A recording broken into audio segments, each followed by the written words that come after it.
داسې خلک ملي دي داسې خلک یو کس و چې هغه به مولیانو پسې او مدرسو پسې کنځل کول خدای داسې راونیو چې په جیبه کې چینجي شوي دي چینجي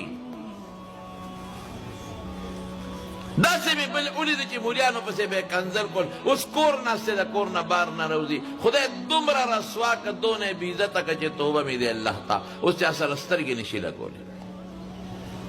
د خدای مقابله کې امام ابو حنیفه رحمت الله علیه یو ځل کور ته روان و یو سړی ورپسې ورغی ګستاخان خوشتان امام ابو حنیفه رحمت الله علیه ته وایي وایي یو خبره درته کوم وایي وایه امام صاحب څومره لوی سړی د کراماتو خاوند و د کشف خاوند و د کشف او د کراماتو او د تقوا یو نمونه و صاحب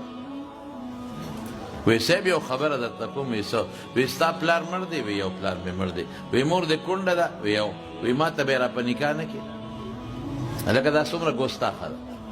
تا ته به څوک وایي چې د مور دې راته په نکاح کړه ما ته به څوک ده ووایي ډېر بهادر به یي بس زورور به یي زه به ورته څه نشم ویلی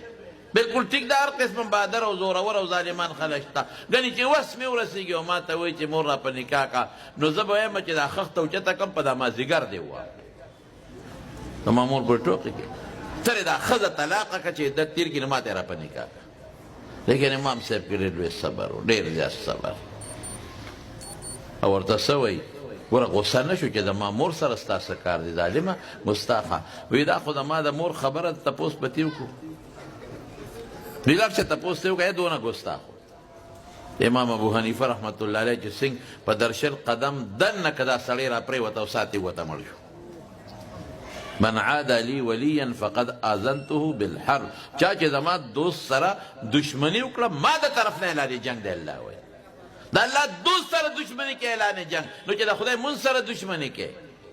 د خدای ذات سره ټوکې کې څه وایي نو امام ابو حنیفه رحمت الله علیه ته چا ووایي وایي سړی خو دې مړ کړه وایي ما نه دی وجلی دا نکته واوره د مارونو ما نه دی وجلی خو د ما له څپېړه راکړه نو الله په ما خفه شو نو زه بچ شوم نو الله ده له څپېړه ورکړه نو مردار شو